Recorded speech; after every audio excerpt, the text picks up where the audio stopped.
Avant de commencer, si tu penses que cette vidéo est une invitation à jouer les benets pour manipuler les gens, tu as à moitié raison. Mais c'est la mauvaise moitié.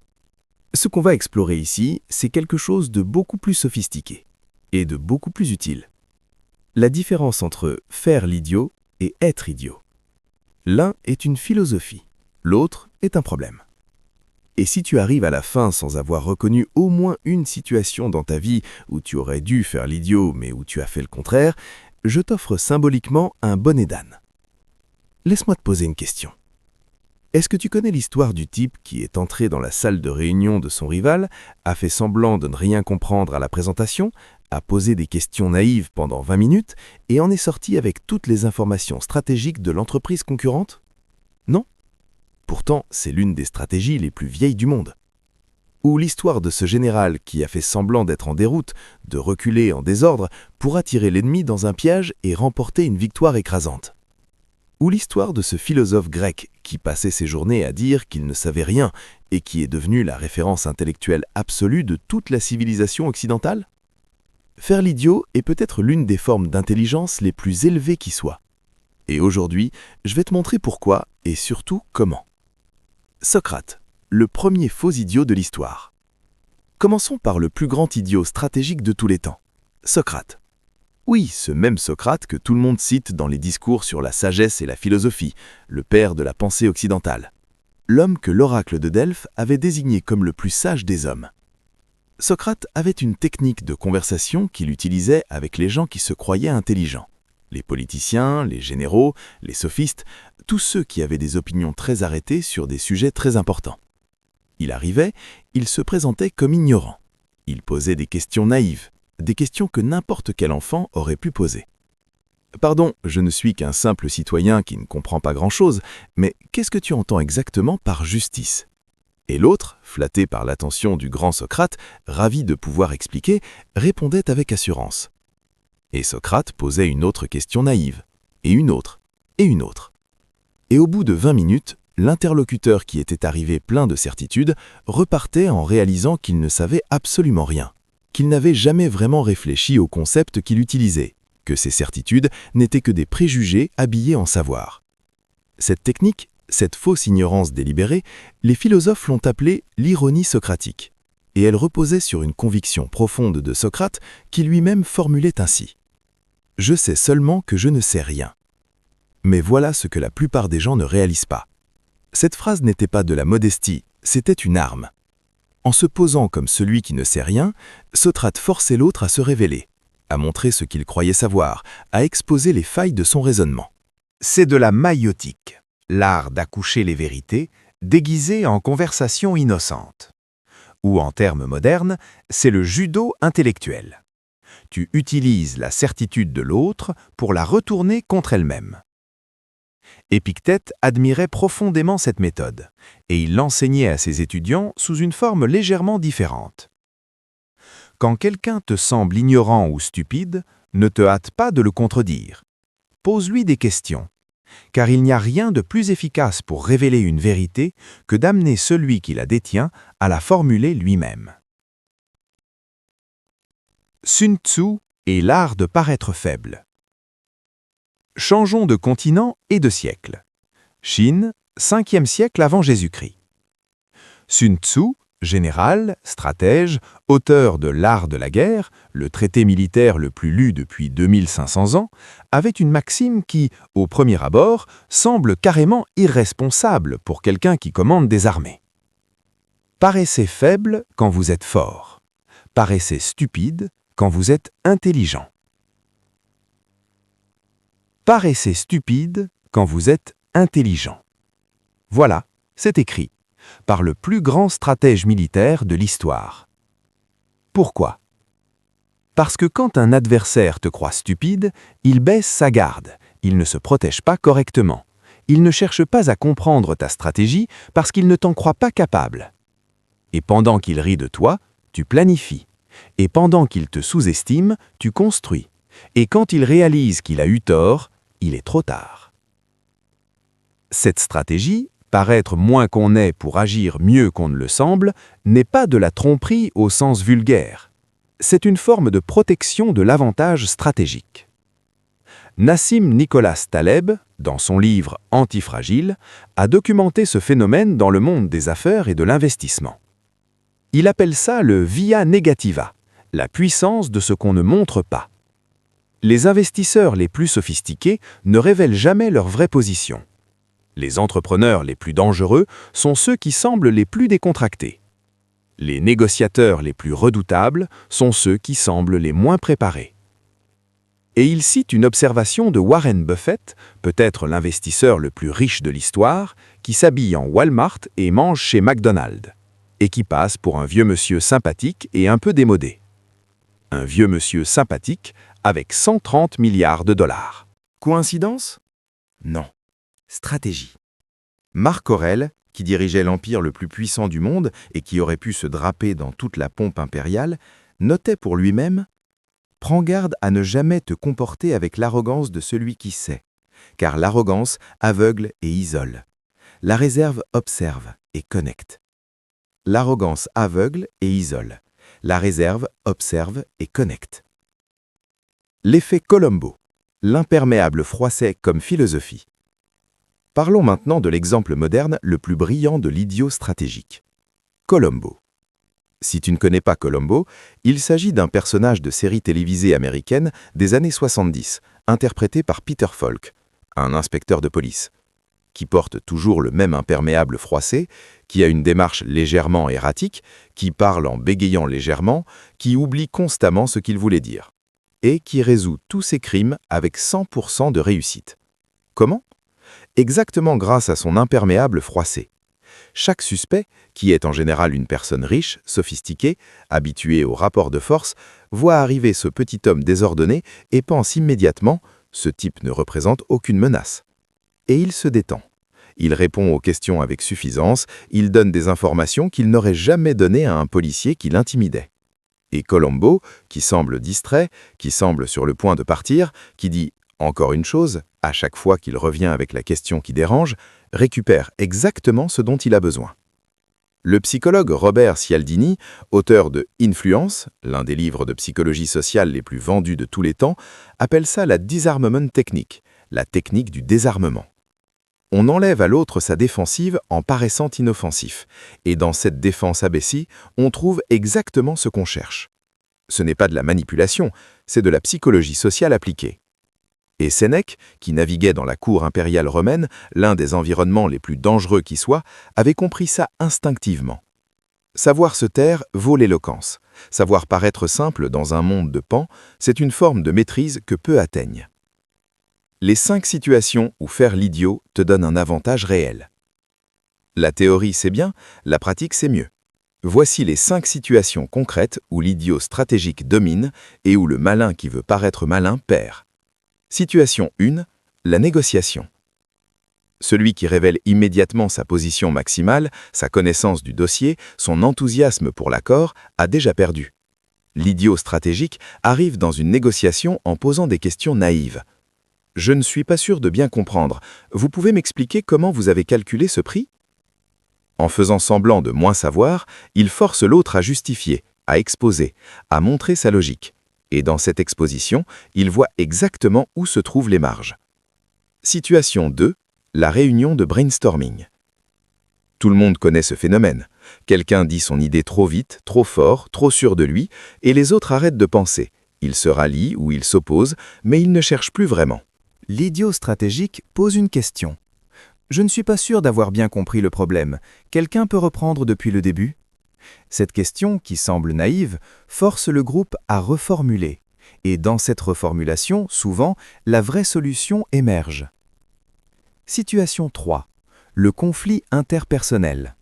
Face à quelqu'un d'agressif ou de dominant, la réponse instinctive est de monter en puissance, de s'affirmer, de ne pas se laisser marcher dessus. Mais cette réponse escalade le conflit. L'idiot stratégique dit « Tu as peut-être raison, aide-moi à comprendre ton point de vue ». Et l'agresseur, qui s'attendait à une résistance, qui avait préparé ses arguments pour un combat, se retrouve face à un vide. Son énergie combative n'a rien à quoi se raccrocher. Et souvent, il se radoucit ou il se révèle. Situation 4. L'apprentissage. Les meilleurs apprenants que j'ai connus avaient tous une qualité en commun. Ils n'avaient pas honte de poser des questions stupides. Pas parce qu'ils étaient stupides, mais parce qu'ils avaient compris quelque chose d'essentiel. La question qu'on ne pose pas par orgueil est la connaissance qu'on n'acquiert jamais. Et l'orgueil intellectuel, la peur de paraître ignorant, est l'un des obstacles les plus efficaces à l'apprentissage. Situation 5. La surveillance sociale. Les gens qui paraissent le plus compétents sont souvent les plus surveillés, les plus jalousés, les plus attaqués. L'idiot stratégique, celui qui cache sa compétence dans une enveloppe de modestie et de simplicité, vole sous le radar, il avance, il construit, il progresse, sans le coût énorme de la gestion de son image. Marc Aurèle formulait cette philosophie du radar bas avec une noblesse sobre. Ne cours pas après la reconnaissance, fais bien et laisse les actes parler. Ceux qui méritent de voir verront, les autres ne comptent pas. Je veux m'arrêter ici une seconde. Parce que si tu penses en ce moment « c'est génial, je vais faire l'idiot partout et tout le temps », je dois te mettre en garde. Il y a une ligne, et de l'autre côté de cette ligne, l'idiot stratégique devient simplement idiot. La partie 2 va te montrer exactement où est cette ligne, et comment maîtriser cet art sans tomber du mauvais côté. Il y a une figure que presque toutes les grandes cultures ont connue. En Occident, le bouffon du roi. En Orient, le fou sage. Dans la tradition soufie, le Majnoun. Dans la tradition zen, le maître qui répond aux grandes questions par des absurdités. Ces figures, dans toutes ces cultures, avaient quelque chose en commun. Elles étaient les seules à pouvoir dire la vérité. Pas parce qu'elles étaient immunisées, mais parce que leur folie apparente les rendait non menaçantes. On ne censure pas un fou, on ne l'exécute pas pour ses opinions, on rit. Et pendant qu'on rit, la vérité passe. Le bouffon du roi était souvent le seul conseiller honnête du roi. Parce que les autres conseillers avaient peur, peur de déplaire, peur de perdre leur place, peur des conséquences de la vérité. Le fou n'avait rien à perdre, ou plutôt, il paraissait n'avoir rien à perdre. Et c'est précisément ça qui lui donnait une liberté absolue. La sagesse du fou dans la grande tradition philosophique. Cette figure du fou sage n'est pas une curiosité folklorique, elle traverse toute l'histoire de la philosophie. Diogène de Sinope, le cynique. Diogène vivait dans un tonneau, mangeait n'importe où, se comportait comme un chien, ce qui lui valut le surnom de Khoun, le chien, et à son école le nom de cynique. Quand Alexandre le Grand, le conquérant de la moitié du monde connu, vint lui rendre visite et lui dit « Demande-moi ce que tu veux », Diogène répondit « Ôte-toi de mon soleil ». Alexandre, qui avait à sa disposition les meilleurs discours de tous ses généraux, dit après avoir quitté Diogène « Si je n'étais pas Alexandre, je voudrais être Diogène ».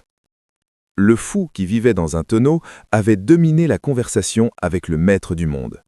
Comment? En refusant de jouer le jeu, en se plaçant au-delà des codes de déférence et de flatterie, en parlant avec la liberté absolue de quelqu'un qui n'a besoin de rien. Érasme, l'éloge de la folie, 1511. Érasme, l'un des humanistes les plus importants de la Renaissance, écrit un texte dans lequel la folie elle-même prend la parole pour faire l'éloge d'elle-même. Et dans cet éloge, sous couvert d'humour et d'absurde, Érasme dit les vérités les plus dures sur la société de son temps, sur la corruption de l'Église, sur la vanité des puissants, sur la bêtise des sages. Il ne pouvait pas dire ces choses directement, il aurait été excommunié, peut-être exécuté. Mais la folie, elle, pouvait tout dire, parce que la folie est inoffensive. Et la stratégie d'Érasme est précisément celle dont nous parlons. Mettre la vérité dans la bouche d'un idiot pour que cette vérité puisse passer. L'éloge de la folie, c'est la critique la plus acérée de la sagesse officielle, dit Roland Barthes. Shakespeare est le bouffon. Dans presque toutes les grandes pièces de Shakespeare, Le Roi Lear, Hamlet, comme il vous plaira, il y a un bouffon, un fou. Et dans presque toutes ces pièces, le bouffon est le personnage le plus sage. Le bouffon de Le Roi Lear est le seul à voir clairement la folie du roi, à le lui dire, à rester loyal jusqu'à la fin. Le bouffon peut dire ça, parce qu'il est le bouffon, parce que sa folie apparente est son armure.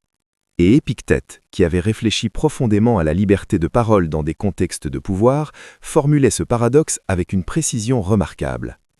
Celui qui n'a rien à perdre est le plus libre, et le plus libre est souvent le plus sage, Et le plus sage est parfois celui qui paraît le plus fou. L'ironie stoïcienne, ce que les stoïciens savaient. Les stoïciens n'avaient pas de section dans leur manuel sur comment faire l'idiot pour gagner des avantages stratégiques, mais ils avaient quelque chose d'équivalent et de plus profond. Ils avaient une philosophie de l'invisibilité volontaire. Marc Aurèle, qui était quand même empereur d'un empire de plusieurs millions de personnes et qui avait plus de pouvoir que n'importe qui sur Terre, notait pour lui-même ces mots qui semblent presque incompatibles avec son statut. Cherche l'obscurité. L'homme qui cherche la reconnaissance cherche quelque chose qui ne lui appartient pas. L'homme qui fait son travail sans chercher la gloire, lui, il possède quelque chose de réel. Cherche l'obscurité.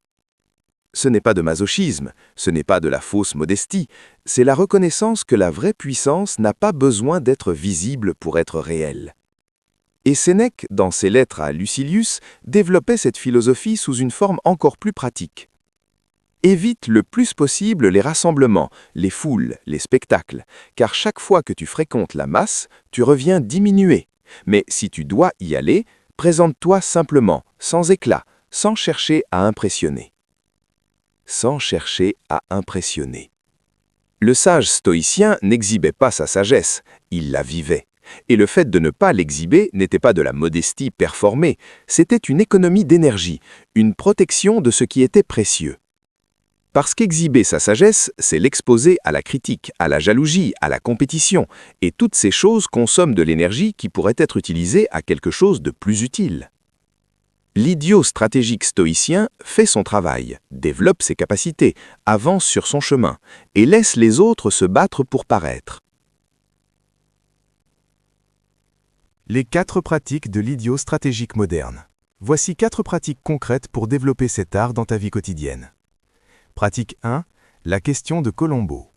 Dans ta prochaine conversation difficile, avant de montrer ce que tu sais, avant de montrer ce que tu penses, pose une question naïve. Peux-tu m'aider à comprendre? Je ne suis peut-être pas au niveau, mais tu peux m'expliquer comme si j'étais un débutant? Observe ce qui arrive. Observe comment l'autre se détend, se révèle, te donne des informations qu'il n'aurait peut-être pas données si tu avais affiché ta compétence d'emblée. Et retiens tout. Pratique 2. Le radar bas. Pendant une semaine entière, dans tes interactions professionnelles et sociales, résiste à l'envie de montrer ce que tu sais, de placer ta référence pertinente, de corriger l'erreur que tu as remarquée. Observe, écoute, pose des questions et note à la fin de la semaine la quantité d'informations que tu as récupérées, que tu n'aurais jamais obtenues si tu avais dominé les conversations. Pratique 3. L'éloge de la question stupide. Identifie une chose que tu ne comprends pas vraiment, mais que tu fais semblant de comprendre depuis longtemps. Une notion de ton domaine professionnel, un concept que tu utilises sans l'avoir vraiment assimilé, une situation que tu navigues par automatisme sans vraiment savoir pourquoi ça marche. Pose la question, à quelqu'un qui sait, ou à toi-même par écrit. Que ferais si je ne savais vraiment pas? Cette question, souvent, révèle que ce que tu croyais savoir était bien moins solide que tu ne le pensais. Et la connaissance vraie qui suit est infiniment plus utile. Pratique 4. Le journal de la retenue. Chaque soir, note une situation dans laquelle tu as résisté à l'envie de montrer ce que tu savais, de corriger, d'impressionner, et note ce que cette retenue t'a apporté. Qu'est-ce que tu as observé que tu n'aurais pas observé si tu avais parlé? Qu'est-ce que tu as appris que tu n'aurais pas appris si tu avais dominé? Ce journal, maintenu sur des semaines et des mois, développe quelque chose de précieux. Le goût de l'invisibilité stratégique. Quand ne pas faire l'idiot, la ligne rouge absolue. Maintenant, et c'est important, parlons de ce que cette philosophie n'est pas. Ce n'est pas se laisser humilier. Faire l'idiot stratégiquement, c'est choisir, c'est décider de façon délibérée de paraître moins qu'on est pour obtenir un avantage ou protéger quelque chose de précieux. Ce n'est pas subir l'humiliation, ce n'est pas accepter d'être maltraité, ce n'est pas se taire quand ta dignité est en jeu. Si quelqu'un te maltraite, l'idiot stratégique n'est pas la bonne réponse, la clarté l'est. Ce n'est pas de la lâcheté. Certaines personnes utilisent « je fais l'idiot stratégiquement » comme excuse pour ne jamais s'affirmer, pour éviter les conflits, pour ne jamais prendre position. Ce n'est pas de la sagesse, c'est de l'évitement. La différence est dans l'intention. L'idiot stratégique choisit de se taire parce que se taire lui donne un avantage réel, pas parce qu'il a peur de parler. Ce n'est pas de la manipulation toxique. La ligne rouge est simple. L'idiot stratégique ne fait jamais de mal à quelqu'un d'autre.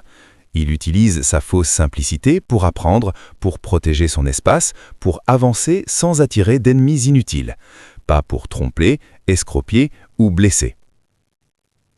Épictète formulait cette ligne rouge avec une économie de mots parfaite. Ce qui est bon pour toi ne doit nuire à un autre. Si ta stratégie nuit, ce n'est plus de sagesse, c'est de la bassesse. Le vrai sage est l'idiot performé. Je veux finir avec une image. 2 hommes entrent dans une pièce. Le premier porte un costume impeccable. Il sait exactement qui il est et il veut que vous le sachiez aussi.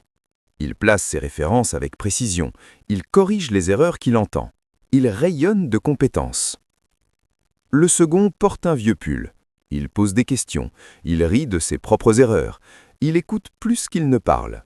Il semble ne pas vraiment savoir ce qu'il fait là.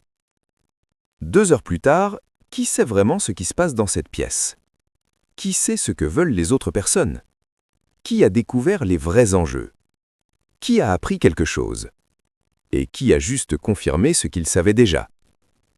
Marc Aurèle, l'homme le plus puissant du monde en son temps, celui qui aurait eu toutes les raisons de rayonner de sa propre importance, avait choisi d'être le 2e homme. Pas par faiblesse, par sagesse. L'humilité n'est pas la négation de la force, c'est sa forme la plus accomplie. Alors voilà la question que je te laisse. Dans ta vie, dans tes conversations, tes réunions, tes négociations, tes relations, est-ce que tu es en train de montrer ce que tu sais ou est-ce que tu es en train d'apprendre ce que tu ne sais pas encore? La réponse à cette question dit beaucoup plus sur ton intelligence réelle que n'importe quel diplôme. Dis-moi dans les commentaires, quelle est la situation dans laquelle tu vas tester la stratégie de l'idiot stratégique cette semaine? Et pour ceux qui ont attendu la chute jusqu'ici, voilà le vrai secret. Le vrai idiot stratégique, c'est celui qui a regardé cette vidéo jusqu'au bout. Parce que maintenant tu sais, et tu sais que tu sais, et tu vas faire semblant de ne pas savoir. Bienvenue dans le club. À très bientôt.